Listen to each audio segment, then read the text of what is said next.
नमस्ते सदावत्सली मातृभूमि, जय हिंद दोस्तों। शुरू करते हैं आज के डिफेंस समाचारों को।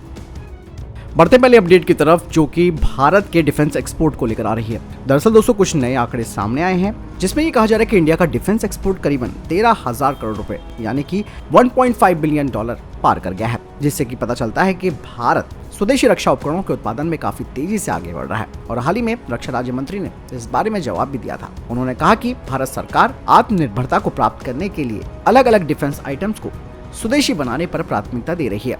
जो डेटा सामने आया है उसमें कहा जा रहा है कि 6 मार्च 2023 तक भारत का डिफेंस एक्सपोर्ट यानी कि रक्षा निर्यात 13,399 करोड़ रहा, जबकि 2021-2022 में ये डेटा 12,815 करोड़ रुपए का था। दरअसल दोस्तों भारत वर्तमान में करीबन 80 यानी कि 80 से अधिक देशों को डिफेंस एक्सपोर्ट कर रहा है, जिनके नाम का खुलासा रणनीतिक कारणों से नहीं किया जा सकता।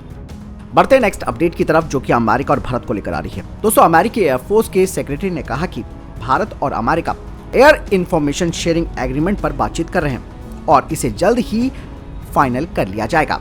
इस एग्रीमेंट से इंडियन एयरफोर्स और यूएस एयरफोर्स सूचनाओं का आदान प्रदान करेंगी, वो भी किसी खास स्पेसिफिक एरिया में जहां पर दोनों ही वायुसेनाएं संयुक्त रूप से मिशन कर रही होंगी। इसके अलावा अमेरिका के एयरफोर्स के सेक्रेटरी ने कहा कि जनरल इलेक्ट्रिक के द्वारा भारत को जेट इंजन तकनीक दिया जाना एक काफी महत्वपूर्ण सहयोग है, जिनका इस्तेमाल भारत निर्मित फाइटर जेट्स में किया जाएगा। और ये जो ऑफर है जनरल इलेक्ट्रिक का, वो एक बड़ा ब्रेक थ्रू हुआ है इस एयर इंफॉर्मेशन शेयरिंग एग्रीमेंट के लिए। यही नहीं, इसके अलावा भारत और अमेरिका अंतरिक्ष क्षमताओं में साथ में मिलकर काम भी करेंगे। बढ़ते हैं नेक्स्ट अपडेट की तरफ। दोस्तों भारत फोर्स ने स्वदेशी रूप से 2 पीस एयरक्राफ्ट व्हील रिम को तैयार किया है, जिसे कि हाई ग्रेड एल्युमिनियम से फोर्ज किया गया है और इसका इस्तेमाल इंडियन एयरफोर्स के Su-30 फाइटर जेट्स की फ्लीट में किया जा रहा है, ताकि भारत रशिया पर अपनी निर्भरता को कम करे। इस तरीके के जो महत्वपूर्ण कंपोनेंट्स होते हैं जो कि लैंडिंग गियर के हैं, वहीं इंडियन एयरफोर्स ने काफी पहले भारत फोर्स से अनुरोध भी किया था कि वे हाई ग्रेड एल्युमिनियम रिम्स को तैयार करें Su-30 MKI के मेन और नोज व्हील लैंडिंग गियर के लिए। यानी इसके अलावा भारत फोर्स की ये योजना है कि वो ज्यादा से ज्यादा सिस्टम्स और सब सिस्टम्स को तैयार करेगी जो कि लैंडिंग गियर से जुड़े होंगे, जिनमें कि प्यूमेटिक डिस्क ब्रेक्स शामिल हैं। बढ़ते हैं नेक्स्ट अपडेट की तरफ। दोस्तों भारत का तेजस मार्क 2 वो पहला स्वदेशी एयरक्राफ्ट होगा जिसमें right side control stick features होंगे और इसका इस्तेमाल AMCA पर भी होगा। बता दें कि ये जो स्टिक कॉन्फ़िगरेशन है, इसे आगे अन्य फाइटर जेट्स के लिए भी इस्तेमाल किया जाएगा, जो कि कॉकपिट क्लटर को कम करेंगे, जो कि smart touch wide area display की वजह से होता है। लेकिन वहीं दूसरी तरफ दोस्तों जो भारतीय नौसेना के लिए twin engine deck based fighter jet यानी कि ZBF तैयार किया जा रहा है, उसका सेंटर माउंटेड कंट्रोल स्टिक होगा और यही जो फीचर है वो तेजस मार्क 1A फाइटर जेट्स में भी होगा। कहा यह जा रहा है कि एयरक्राफ्ट कैरियर से ZBF का शॉर्ट टेक ऑफ जो टेस्ट है वो किया जाएगा और एरोनॉटिकल डेवलपमेंट एजेंसी और भारतीय नौसेना इस बारे में पहले ही विचार कर चुकी थी कि ZBF में जो ट्रेडिशनल सेंटर माउंटेड स्टिक्स है उसका ही इस्तेमाल किया जाएगा। अगली सबसे बड़ी अपडेट दोस्तों राफेल मरीन फाइटर जेट्स को लेकर आ रही है। दरअसल दोस्तों इस बात में अब कोई दो राय नहीं है कि भारतीय नौसेना को 26 राफेल मरीन फाइटर जेट्स मिलेंगे। इसके लिए बकायदा जो प्रपोजल है वो कैबिनेट कमेटी ऑन सिक्योरिटी के पास भेज दिया गया है और जल्द ही CCS की तरफ से इसके लिए मंजूरी मिल सकती है। कुछ रिपोर्ट्स में कहा गया है कि cabinet committee on security 26 Rafale marine fighter jets की खरीद को मंजूरी देने वाली है, जो कि पर यूनिट कॉस्ट के हिसाब से भी सस्ते होंगे इंडियन एयरफोर्स के F3R स्टैंडर्ड से। दरअसल भारतीय नौसेना खुद ही फ्रांस के राफेल मरीन को प्राथमिकता दे रही है, क्योंकि दोस्तों राफेल मरीन की इंडियन एयरफोर्स के फाइटर जेट्स की फ्लीट के साथ 85% समानता है, जिसमें कि दोस्तों ट्रेनिंग, रिपेयर्स और मेंटेनेंस की बचत होगी। दरअसल रक्षा मंत्रालय ने इसके लिए पहले ही एक कॉम्प्रिहेंसिव कॉन्ट्रैक्ट पर काम किया, जिसमें कि परफॉर्मेंस आधारित लॉजिस्टिक्स शामिल है, जो इस बात को सुनिश्चित करेगा कि डसॉल्ट एविएशन इन फाइटर जेट्स की ओवरऑल जो मेंटेनेंस है, सप्लाई ऑफ स्पेयर्स है, उसके लिए जिम्मेदार होगा। और दोस्तों डसॉल्ट एविएशन राफेल मरीन की जो मेंटेनेंस फैसिलिटी है उसे INS विक्रांत और INS हंसा गोवा में भी स्थापित करेगा। इसके अलावा ये कंपनी पायलट्स और नेवल एविएशन ग्राउंड क्रू को भी ट्रेनिंग देगी। बढ़ते नेक्स्ट अपडेट की तरफ, जो कि इंडियन एयरफोर्स को लेकर आ रही है। दोस्तों इंडियन एयरफोर्स के प्रमुख VR चौधरी जी ने कहा कि भारतीय रक्षा उद्योग को अत्याधुनिक ऊर्जा और हाइपरसोनिक हथियारों पर काम करने की जरूरत है। यही नहीं, एयर मार्शल ने फ्यूचर टेक्नोलॉजी को अपनाने पर भी जोर दिया। उन्होंने बताया कि भविष्य में जो युद्ध है वो जमीन, वायु और समुद्र के साथ साथ अंतरिक्ष में भी लड़े जाएंगे। और डायरेक्टेड एनर्जी वेपन्स और हाइपरसोनिक हथियारों का अन्य देशों के द्वारा पहले ही परीक्षण और इस्तेमाल किया जा चुका है। और ये जो डायरेक्टेड एनर्जी वेपन्स है वो पारंपरिक हथियारों की तुलना में पर शॉट कम लागत, लॉजिस्टिक लाभ जैसे महत्वपूर्ण लाभ भी प्रदान करते हैं। इसीलिए हमारे रक्षा उद्योगों को इन हथियारों के विकास को आगे बढ़ाने और अपनी रेंज और सटीकता हासिल करने के लिए उन्हें एयरबॉर्न प्लेटफॉर्म पर इंटीग्रेटेड करने की जरूरत है। साथ ही उन्होंने एरोस्पेस ताकत को बढ़ाने की जरूरत पर भी जोर दिया। केनी विवेक राम चौधरी जी ने बताया कि अंतरिक्ष को हथियार बनाने की दौड़ पहले ही शुरू हो चुकी है और वो दिन दूर नहीं है जब अगला युद्ध वायु, जमीन, समुद्र और अंतरिक्ष सभी क्षेत्रों में फैल सकता है। बढ़ते नेक्स्ट अपडेट की तरफ। दोस्तों, ब्रिटेन के वॉडिंगटन एयरबेस पर मल्टीनेशनल एक्सरसाइज कोबरा वॉरियर 2023 में पहली बार भारतीय वायुसेना के मिराज 2000 ने हिस्सा लिया। वहीं कोबरा वॉरियर के एक्सरसाइज डायरेक्टर जेम्स कैलवर्ट ने कहा कि ये एक नियमित अभ्यास है जिसकी मेजबानी ब्रिटेन करता है, जिसका उद्देश्य जटिल हवाई मिशनों की योजना बनाने और उन्हें क्रियान्वित करने में पायलटों और अन्य एयर फ्लाइट विशेषज्ञों दोनों को प्रशिक्षित करना है। इसके अलावा भाग लेने वाले देशों को एक दूसरे के साथ और ब्रिटेन के साथ काम करने के लिए आमंत्रित करना है। और यही नहीं, उन्होंने कहा कि मिराज 2000 के साथ भारतीय वायुसेना का होना काफी अद्भुत है। आप सब जानते हैं दोस्तों, भारत ने मिराज फाइटर जेट का ही इस्तेमाल बालाकोट एयर स्ट्राइक में किया था। मिराज 2000 में काफी ज्यादा मात्रा में हथियार लगाए जा सकते हैं। इसमें 30 mm की 2 रिवॉल्वर कैनन भी लगी हैं, जो कि प्रति मिनट 125 राउंड फायर करती हैं। इसमें कुल मिलाकर 9 हार्ड पॉइंट्स हैं, जिसमें से 4 पंखों के नीचे और 5 ईंधन टैंक के नीचे। बढ़ते नेक्स्ट अपडेट की तरफ। तो सब भारत ने ब्रिटेन को उसी की भाषा में जवाब दे दिया है। इस वक्त दोस्तों आप सब जानते हैं कि किस तरीके से लंदन में भारतीय हाई कमीशन के बाहर खालिस्तान के झंडे को लगाया गया और बाद में वहां पर तिरंगे झंडे को लगा दिया गया। इस तरीके की घटना के बाद भारत ने विरोध जताया था, लेकिन ब्रिटेन ने अपने रवैये पर कोई सुधार नहीं किया। लेकिन भारत ने भी फिर वैसी ही चाल चली। दरअसल भारत की राजधानी में स्थित जो ब्रिटिश हाई कमीशन है उसके बाहर भारत ने उसकी सुरक्षा को कम कर दिया, जिसके बाद ब्रिटेन अब रास्ते पर आने लगा है। और भारत के इस सख्त रवैये के बाद लंदन में इंडियन हाई कमीशन के बाहर अधिक पुलिसकर्मी तैनात किए गए और फिर बैरिकेड्स भी लगा दिए गए। हालांकि दोस्तों भारत में जो ब्रिटेन का हाई कमीशन है उसके बारे में दिल्ली पुलिस ने खुद साफ तौर पर कहा कि ब्रिटिश हाई कमीशन के बाहर जो अतिरिक्त बैरिकेड्स है उन्हें हमने हटा दिया, लेकिन सुरक्षा बरकरार है। दोस्तों यहाँ पर एक बात और मैं आपको बताना चाहूंगा कि जिस तरीके की घटना ब्रिटेन में हो रही है उससे साफ तौर पर अंदाजा लगा सकते हैं कि ब्रिटेन का भी समर्थन इन लोगों को मिला हुआ है। और अमृतपाल सिंह और उसके समर्थकों के खिलाफ जो कार्रवाई की जा रही है उसे लेकर ये जो खालिस्तानी विचारधारा के लोग हैं वो बौखला चुके हैं। यही नहीं दोस्तों, अमेरिका और ऑस्ट्रेलिया में भी भारतीय मिशन को निशाना बनाया गया है। वहीं दोस्तों इन सब चीजों की जो शुरुआत थी वो बहुत पहले ही शुरू हो गई थी, जब ऑस्ट्रेलिया, अमेरिका और ब्रिटेन में हिंदू मंदिरों के दीवारों पर भारत विरोधी नारे लिखे गए थे। लेकिन अब दोस्तों भारत सरकार इस तरीके के जो अराजक तत्व हैं उनके खिलाफ सख्त दिखाई दे रही है और होना भी ऐसा चाहिए। वहीं बढ़ते अगले अपडेट की तरफ।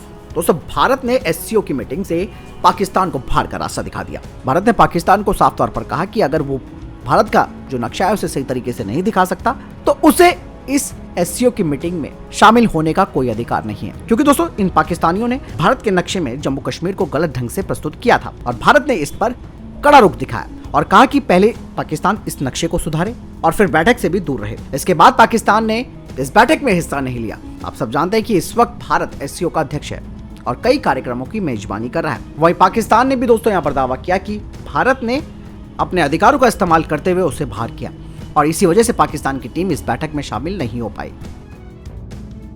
बढ़ते हैं अगली अपडेट की तरफ। दोस्तों चाइना भारत को अरब सागर में घेरने की पूरी कोशिशें कर चुका है और यही वजह है कि वो भारत को घेरने के लिए अलग अलग नौसैनिक अड्डे वहां पर स्थापित कर रहा है, ताकि भारत के प्रभाव को इस क्षेत्र में कम किया जा सके और साथ ही साथ भारत और अमेरिका को चुनौती दे सके। चीन दोस्तों अरब सागर के तीनों तरफ 3 नौसैनिक अड्डे स्थापित कर रहा है। अरब सागर के उत्तर में आप सब जानते हैं कि पाकिस्तान के ग्वादर में चीनी नौसैनिक अड्डा तैयार हो रहा है। वहीं पश्चिम में जिबूती में चीन का नौसैनिक अड्डा पहले से ही ऑपरेशनल हो चुका है और अब चीन की नजर अरब सागर के दक्षिण में स्थित मॉरिशस में नौसैनिक अड्डा स्थापित करने की है। लेकिन इतना आसान चीन के लिए ये नहीं होगा, क्योंकि मॉरिशस के साथ भारत के संबंध काफी अच्छे हैं। ऐसे में दोस्तों चाइना इस देश को अपनी जाल में फंसाने के लिए लगातार चालें चल रहा है और चीन के कई राजनयिक नियमित तौर पर मॉरिशस का दौरा कर रहे हैं। उनकी पूरी कोशिश है कि मॉरिशस से भारत के प्रभाव को खत्म कर चीन के नियंत्रण में ले आना है। इसीलिए दोस्तों भारत विरोधी जो तत्व हैं उनकी मदद मॉरिशस में चाइना के द्वारा की जा रही है। जिस तरीके से मालदीव में भी दोस्तों भारत के खिलाफ और भारत विरोधी तत्वों को चाइना ने फायदा पहुंचाया था और उनको पूरा समर्थन दिया था। चीन का साफ उद्देश्य है कि वो मॉरिशस में नौसैनिक अड्डा बनाकर हिंद महासागर की घटनाओं पर पूरी तरीके से नजर रख सके।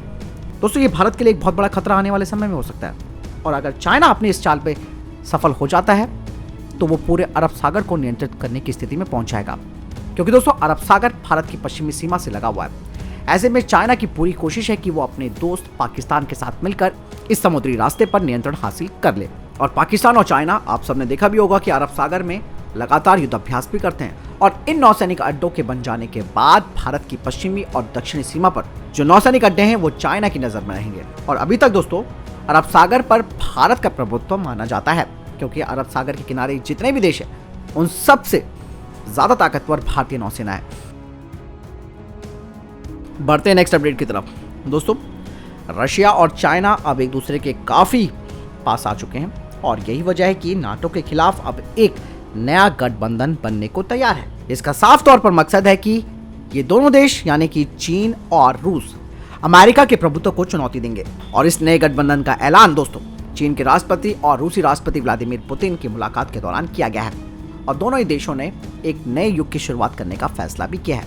अभी हाल ही में चीन के जो राष्ट्रपति हैं वो रशिया पहुंचे हैं, और यहाँ पर कई मुद्दों पर बातचीत हुई है, जिसमें कि यूक्रेन युद्ध का मसला भी सबसे महत्वपूर्ण रहा। इसके अलावा नाटो का बढ़ता हुआ विस्तार, इसको लेकर भी चर्चाएं की गई। अब कहा जा रहा है कि इस नए गठबंधन से अमेरिका की टेंशन बढ़ने वाली है। वहीं पुतिन कह चुके हैं कि वो यूक्रेन पर बातचीत करने के लिए तैयार है। उन्होंने चीन के 12 सूत्रीय चीनी प्रस्ताव की प्रशंसा की है, क्योंकि दोस्तों चाइना इस तरीके के जो प्रस्ताव है वो देने में माहिर है, और उसने पंचशील का सिद्धांत भी भारत को दिया था। उसके बाद उसने क्या किया आप सब जानते हैं। फिलहाल हम टॉपिक से आउट नहीं होंगे। तो यहाँ पर साफ तौर पर रशिया कह रहा है कि वो चाइना के 12 सूत्रीय चीनी प्रस्ताव की प्रशंसा करता है, और साथ ही रशिया ने कहा कि चीन की ये जो शांति योजना है वो कई प्रावधानों को शांतिपूर्ण समाधान के आधार के रूप में उसे लिया जा सकता है। यानी कि दोस्तों चीन और रशिया यहाँ पर अपने आपसी सहयोग को काफी मजबूत कर रहे हैं, ताकि अमेरिका को चुनौती दी जा सके और एक बड़ा आर्थिक और सैन्य गठजोड़ भी बनाया जा सके। खुद पुतिन कह चुके हैं कि रूस और चीन के सहयोग में वास्तव में असीमित संभावनाएं हैं। यहाँ पर दोस्तों बहुत सीधी बात है, चाहे रशिया हो या फिर चाइना, वो अभी अमेरिका को टक्कर नहीं दे सकते हैं, क्योंकि पूरी दुनिया में अमेरिका के सबसे ज्यादा मिलिट्री बेस हैं। आर्थिक शक्ति के मामले में भी अमेरिका ताकतवर है। अंतर्राष्ट्रीय मुद्रा कोष हो या फिर विश्व बैंक के प्रमुख, अमेरिका के इशारों पर ही इनको नियुक्त किया जाता है। टेक्नोलॉजी और इनोवेशन में अभी भी अमेरिका चाइना से और रशिया से आगे है। ऐसे में आसान नहीं होगा रूस और चाइना के द्वारा अमेरिका को तोड़ना। बढ़ते हैं नेक्स्ट अपडेट की तरफ। दोस्तों भारतीय सेना ने कहा कि उत्तरी सीमाओं के साथ जहां अग्रिम क्षेत्र हैं वहां पर ग्रीन हाइड्रोजन आधारित माइक्रो ग्रिड पावर प्रोजेक्ट स्थापित किया जा रहा है, और ये परियोजना उन फॉरवर्ड एरिया में क्रियान्वित की जा रही है जो राष्ट्रीय या राज्य पावर ग्रिड से जुड़े नहीं हैं। सेना ने कहा कि उसने इस पहल के लिए national thermal power corporation renewable energy limited के साथ एक समझौते पर हस्ताक्षर किए। दरअसल दोस्तों भारत ने 4 जनवरी को नेशनल ग्रीन हाइड्रोजन मिशन के तहत 2030 तक प्रतिवर्ष 5 मिलियन टन की ग्रीन हाइड्रोजन उत्पादन क्षमता विकसित करने के लिए 19,744 करोड़ रुपए की मंजूरी दी है। बढ़ते नेक्स्ट अपडेट की तरफ। दोस्तों इंडियन स्पेस रिसर्च ऑर्गेनाइजेशन यानी कि इसरो के चेयरमैन एस सोमनाथन जी ने कहा कि भारत के तीसरे चंद्र मिशन यानी कि चंद्रयान 3 और पहले सोलर मिशन आदित्य L1 को इसी साल के मध्य तक लॉन्च किया जा सकता है। इसरो के चीफ ने बताया कि चंद्रयान 3 मिशन के लिए पूरी तैयारी हो चुकी है। ये पूरी तरीके से इंटीग्रेटेड हो चुका है। हालांकि अभी कुछ काम किया जाना बाकी है, लेकिन कई परीक्षणों के बाद हम इस मिशन को लेकर काफी उत्साहित हैं। यही नहीं, उन्होंने कहा कि 2023 के मध्य में ही इसे लॉन्च किया जा सकता है। और पहले सोलर मिशन आदित्य L1 पर उन्होंने कहा कि यह अपने आप में बेहद खास मिशन होगा जो सूरज की गतिविधियों का विश्लेषण करेगा। इस मिशन के लिए इंस्ट्रूमेंट्स पहले से ही भेजे जा चुके हैं, और फिलहाल इसरो इन इंस्ट्रूमेंट्स को सैटेलाइट पर इंटीग्रेटेड करने में लगा हुआ है। आदित्य L1 मिशन को लेकर एस सोमनाथन जी ने बताया कि वो इस मिशन को लेकर काफी एक्साइटेड है और उन्हें विश्वास है कि यह मिशन सफल होगा। तो दोस्तों ये अभी तक के टॉप डिफेंस और स्पेस अपडेट्स। वीडियो के संबंध में कोई प्रश्न जवाब आपको कोई सवाल है कमेंट सेक्शन में लिखकर जरूर पूछ सकते हैं। मिलता हूं नई जानकारी के साथ। चैनल को सब्सक्राइब कीजिएगा। जय हिंद, वंदे मातरम।